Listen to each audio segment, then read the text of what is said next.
In today's video, we are going to talk about the narcissist and money. How do they use money? How do they view money? How do they use the money to manipulate other people? And are the ways overt and covert narcissists use money different? Remember, the name of the game for narcissists is to gain control and power over their victims, and money is one of the most powerful tools narcissists have at their disposal to manipulate, abuse, and control other people. So today, we are talking about money and the narcissist. First, let me just say that all narcissists love money, they want money, they love spending money, they love the power that they have because they have money, and if they don't have money, then they will want to take your money. All narcissists love money. One reason they love money so much is that narcissists are primarily focused on their image and portraying themselves as special and superior. To narcissists, money and material wealth are much more important than personal growth and organic happiness. Narcissists are incredibly shallow individuals, and they are consumed by their image. They are consumed with how they look to the outside world. Put it this way, narcissists are consumed with what is on the outside and care very little about what is on the inside of them. They don't focus on being a good person or concern themselves with striving to be a person of character and kindness. Their focus is usually solely on their image. Besides obtaining a narcissistic supply, nothing is more important to a narcissist than to gain money or be associated with people who have money. Narcissists love to control and power, and nothing gives them more power and control than money. So, let's talk about some ways narcissists use money to gain control and power over their victims. Number 1, in the beginning, they are known for being very generous with their money, specifically, the overt narcissist.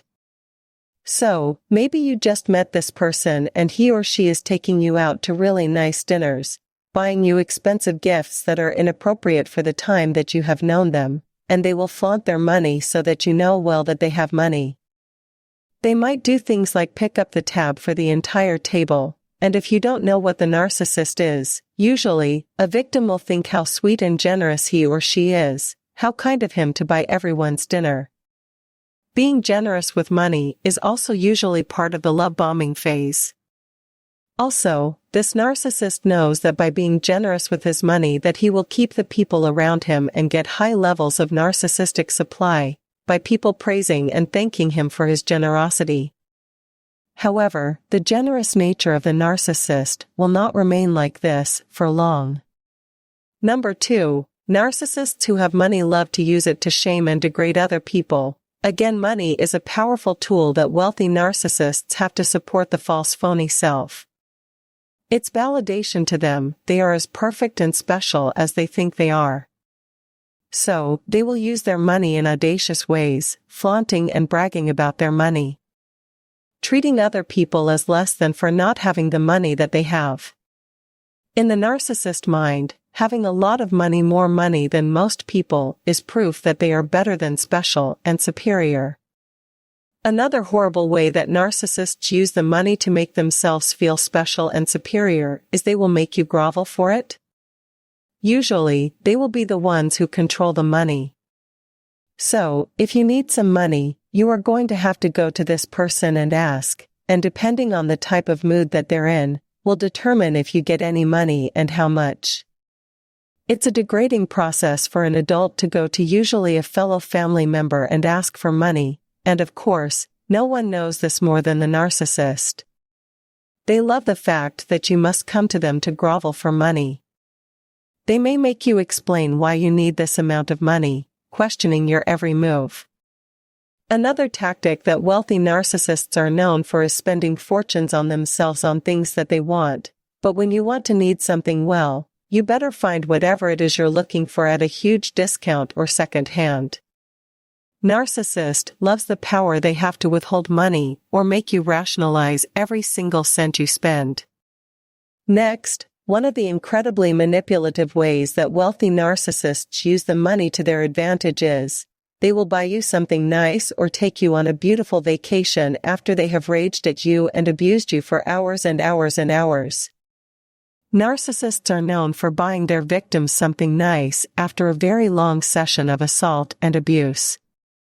Usually, things like this don't start taking place until the narcissist knows you are theirs, that you are hooked, or it may not even start happening until after you are married, but they will use money and gifts to ensure that victims are less likely to leave the narcissist after a massive narcissistic rage and emotional and verbal assault. Many times, narcissists believe if they are financially supporting you, they may abuse you, whenever they feel like it for as long as they feel like it, and it's simply part of a victim's duty to allow them to do those things because they financially support them. I can tell you my father supported all of us growing up and into adulthood, and I knew beyond any doubt if I stood up for myself, I would have been on the street. Now, let's switch over to the covert narcissists and how they look at money. In my experience, covert narcissists aren't as super wealthy as many overt narcissists are. However, they love money every bit as much as any other narcissist. Coverts are brilliant at taking advantage of and manipulating other people for their money. Remember, covert narcissists portray themselves as the poor pitiful victim. They are brilliant at manipulating people with guilt, pity, and obligation. And if they have their eyes on you because they have your dollar signs in their eyes, you can expect to be subjected to some of the most sophisticated manipulation tactics imaginable. Pretty soon, you'll be paying their mortgage, paying for their schooling, sending them on vacations, taking them on spending sprees, and they will try and make you believe that they have done you a favor. Female covert narcissists are famous for this. If you are dealing with a malignant narcissist, then nothing is off limits. They may steal from you, cheat on taxes, steal your investments, forge your signature, wreck your credit, whatever. If money is what they're after, then nothing. And I do mean nothing is off limits to the malignant narcissist. They have no shame, no conscience, and they genuinely believe they are entitled to use and take advantage of whoever they please, whenever they please. Malignant narcissists are ruthless and dangerous, and when money is involved, their ruthlessness is intensified. Malignant narcissists will do anything to acquire money, the money that they want. It makes no difference to them how they acquire it. The only thing that matters to them is that they get it. These are just a few things that narcissists do with money, but let me just mention one thing to you guys. You do not ever want to be financially dependent on a narcissist. That is the absolute last thing that you want to do. If you have found yourself in this position, then please start taking steps immediately to become financially independent. So, many victims of narcissistic abuse can't leave the abusive relationship because the narcissist has and controls all the money. In my opinion, money is the number one factor as to why victims stay in abusive relationships, and of course, no one knows that more than the narcissist. You do not ever want to have a financial dependency, loans, joint taxes, no financial ties whatsoever to a narcissist. Thanks for watching this video. Don't forget to like and subscribe. If there is anything that needs to be discussed, write in the comments column below.